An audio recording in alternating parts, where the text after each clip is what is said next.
नमस्कार साथियों, आप लोगों को धन्यवाद। बहुत अच्छा, आप लोग से मिलकर अच्छा लग रहा है। आज की बहुत सी मुख्य टॉपिक पर हम लोग बात करेंगे और वो टॉपिक है कि हम लोग बाहरी ज्ञान, बाहरी माहौल, बाहरी सब चीज़ के लेकर सोचते रहते हैं, लेकिन अंदर का बात, अंदर ज्ञान, दिमागी ज्ञान का हम लोग इग्नोर करते हैं। मतलब किसी प्रकार का उससे हम लोग बचते रहते हैं। लेकिन हम लोग को बचना क्या चाहिए? हम लोग अंदर ज्ञान हासिल करना चाहिए और बाहरी ज्ञान से बचना चाहिए। बाहरी माहौल से, बाहरी लोगों से और बाहरी चीज़ों से बचना चाहिए। लेकिन हम लोग क्या करते हैं? बाहरी चीज़ों के तो ज़्यादा महत्व देते हैं, अंदर वाली चीज़ों को कम महत्व देते हैं। तो आज बहुत महत्वपूर्ण टॉपिक पर बात करते हैं। वो टॉपिक है बड़ी सोच की बड़ी जादू। इसका जो किताब है, वो किताब जब आप लर्निंग करने लगते हैं और धीरे धीरे पार्ट बाय पार्ट जब चैप्टर पढ़ते हैं तो आपको अंदरी ज्ञान से लेकर आपको जीवन जीने के तरीके को सिखाया जाता है। आप सीख जाते हैं, अर्थात कि आप लर्निंग जब धीरे धीरे करने लगते हैं तो आपको लगता है कि वास्तविक जीवन में हमको ये चीज़ जरूरी है और वह हम किताब से हासिल कर पाते हैं। तो हम आप आइए, बड़ी सोच के बड़ी जादू एक किताब बहुत ही महत्वपूर्ण है और इस पर ही हम एक टॉपिक तैयार किए हैं। और ये टॉपिक पर एक उदाहरण है। जैसे अमेरिका का दो सेल्समैन एक ही कंपनी में काम करते थे।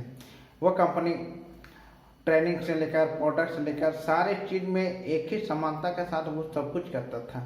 लेकिन दो सेल्समैन में एक सेल्समैन एक साल में $60,000 का बिजनेस किया था और दूसरे सेल्समैनों ने मात्र 12,000 का औसतन डॉलर का बिजनेस किया था। तो उन्होंने वाइस प्रेसिडेंट सारे सेल्समैनों को बुलाकर देखें और बुलाए और उससे मिलकर बहुत रोमांचित थे कि इन्होंने $60,000 का बिजनेस किया है। ना उनका ट्रेनिंग देने में अलग था, ना आप उनका इलाका कुछ अलग था और ना ही वो बहुत ज़्यादा शिक्षित है और ना ही वो बोलने में कलम ज़्यादा शिक्षित है। लेकिन ये सारे चीज़ के छोड़कर उनका जो अंदर की सोच थी वो बहुत मजबूत थी। औसतन सारे सेल्समैन जो 12,000 का डॉलर बिजनेस किए थे, उन लोगों का अंदर की सोच कमज़ोर थी, स्ट्रॉन्ग नहीं थी। इसके बाद उनका बिजनेस प्रति ज़्यादा गहराई था नहीं लिए, इसके बाद उनका बिजनेस कम हुआ। हम लोग आप बात करते हैं इस टॉपिक से क्या कारण था कि इतना बड़ा बिजनेस किया और क्या कारण था कि बहुत सारे सेल्समैनों ने बहुत कम बिजनेस किए। तो क्या था? तो मुख्य सोच था, उसकी सोच बहुत मजबूत थी। वो अंदर की ज्ञानी बहुत मजबूत था जो उन्होंने करने का काम करने का उसको जुनून पैदा करवाया।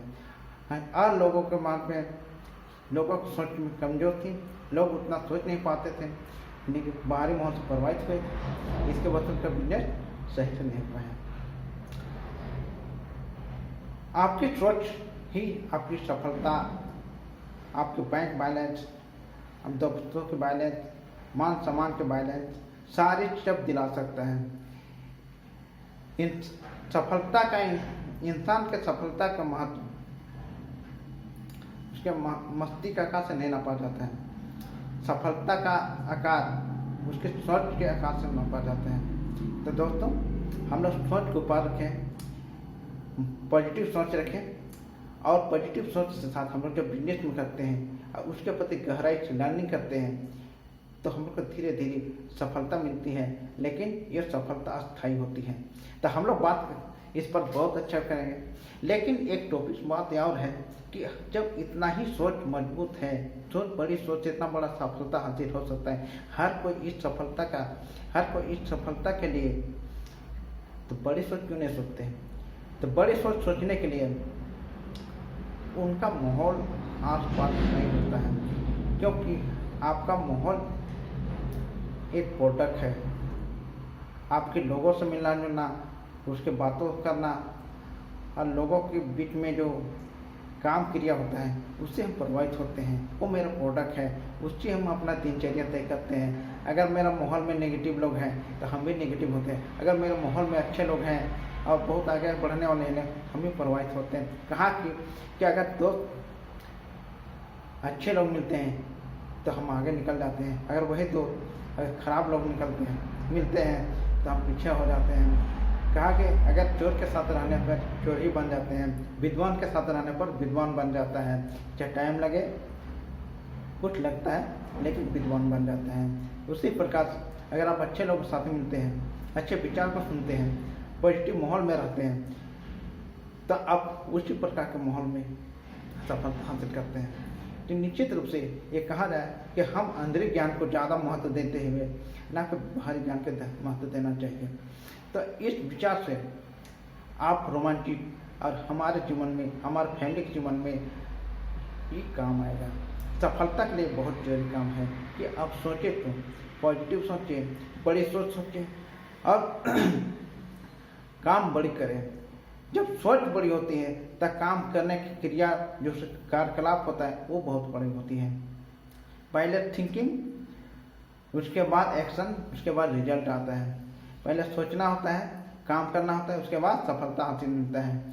तो दोस्त हम कहेंगे कि जब इस सोच ही जब मस्तिष्क से आती है, सोच ही अच्छे प्रोडक्ट से आती है, सोच ही अच्छे लोगों से मिलती आती है, तो वो सोच आपको अच्छे लोगों आपके आसपास नहीं मिलते हैं, जिसके कारण लोग सफलता हासिल करते नहीं पाते, जिसके कारण लोग बढ़िया लोग अस्वतंत्र जीवन जीते हैं। तो आइए दोस्त, एक किताब है, उस किताब का नाम है बड़ी सोच के बड़े जादू। इस किताब का अगर हम लर्निंग करते हैं और लर्निंग करने के साथ आप धीरे धीरे एक एक चीज़ को फॉलो करते हैं तो यकीनन माने कि आप सफलता की सीढ़ियों पर चढ़ेंगे। 100% नहीं तो 50% आपका लाइफ में चेंज होगा, जो कि अस्थायी होगा, कि ना कोई धोखा दे सकता है, ना कोई चुरा सकता है, ना कोई उसको ले जा सकता है। तो दोस्त, तो बड़ी सोच से तो हासिल करना और बड़ी सोच से पूरे दुनिया में ऊंचाई में हासिल जाना, सफलता प्राप्त करना, ये हम लोग का कर्तव्य है। हम लोग कर सकते हैं, हर कोई कर सकता है, बस ना उसको माहौल मिलता है, ना वो अच्छे लोग मिलते हैं और ना अच्छे लोग से लोग मिलना जुलना पसंद करते हैं कि सोच उसको काट के हुए रखा हुआ रहता है। एक फैमिली के खाली रहते हैं, मोबाइल से चिपके रहते हैं, घर में रहते हैं, ना जाने एक्टिविटी को ज़्यादा बाहरी एक्टिविटी में अपना पहुँचे रहते हैं, जीवन व्यतीत करते हैं, ना कि अंदर मस्तिष्क के ज्ञान लेने में ज़्यादा रुचि रखते हैं। तो हम लोग का लर्निंग पर ज़्यादा फोकस करना चाहिए, क्योंकि लर्निंग ही अर्निंग का एक माध्यम है। जितना बड़ा आप सीखिएगा उतना बड़ा कामयाबी हासिल करिएगा। अब सीखिएगा नहीं तो कामयाबी हासिल करना नामुमकिन है। अभी डेट में समय टू समय चेंज होता रहा है। कुछ साल 5 साल के बाद बहुत सा टेक्नोलॉजी के वास्ते हमको चेंज होना पड़ रहा है। अगर हम चेंज नहीं होते हैं तो निश्चित रूप हम पीछे रह जाएंगे, कामयाबी हासिल नहीं कर पाएंगे। अपने आप को समय के साथ चेंज करते रहना चाहिए। वह चीज़ है, समय के साथ चेंज करने के माध्यम से मोबाइल नहीं है, यूट्यूब नहीं है, टीवी नहीं है। आपका लर्निंग जो होगा वो आपका लर्निंग आपका स्थायी होगा। अब वो लर्निंग है, अगर बुक पढ़ते हैं तो वो आपका स्थायी दोस्त होता है, जो कभी धोखा आपके साथ नहीं दे सकता है। दोस्त, आप लोग से मिलकर बहुत अच्छा लगा और ये किताब आने वाले दिन में और हम टॉपिक पर बात करेंगे, वो टॉपिक बहुत महत्वपूर्ण होगी। धन्यवाद, थैंक यू।